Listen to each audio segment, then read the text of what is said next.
नमस्कार दोस्तों। अगर आप सरकारी कर्मचारी हैं तो आपके लिए एक दिलचस्प खबर सामने आई है। नव भारत टाइम्स की एक रिपोर्ट के मुताबिक अब सरकारी कर्मचारियों को पब्लिक ट्रांसपोर्ट यानी मेट्रो और बस का इस्तेमाल करने पर 10% अतिरिक्त ट्रांसपोर्ट अलाउंस यानी टीए दिया जाएगा।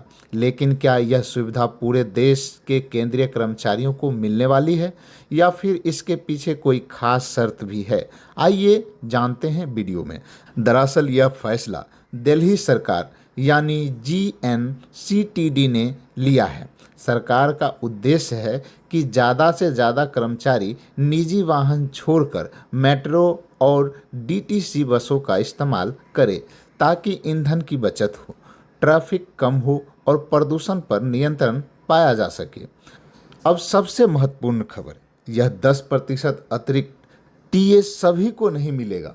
रिपोर्ट्स के अनुसार कर्मचारी को अपने मासिक ट्रांसपोर्ट अलाउंस का कम से कम 25% हिस्सा कॉमन मोबिलिटी कार्ड में खर्च या रिचार्ज करना होगा, तभी वह अतिरिक्त 10% प्रोत्साहन राशि पाने का पात्र बनेगा।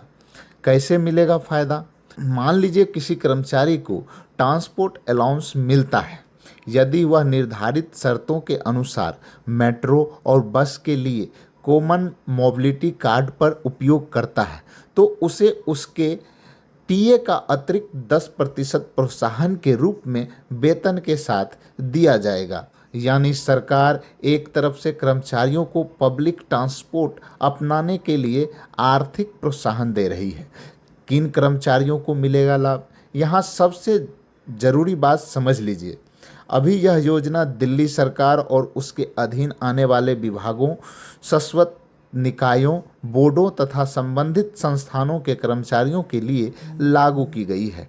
इसलिए फिलहाल इसे केंद्रीय कर्मचारी या सभी राज्यों के कर्मचारियों पर लागू मान लेना सही नहीं होगा। योजना कितने समय के लिए है ये भी समझ लीजिए। रिपोर्ट्स के अनुसार यह योजना शुरुआती तौर पर 6 महीने के लिए लागू की गई है। बाद में इसके परिमाण की समीक्षा की जाएगी और सफल रहने पर इसे आगे बढ़ाया जा सकता है।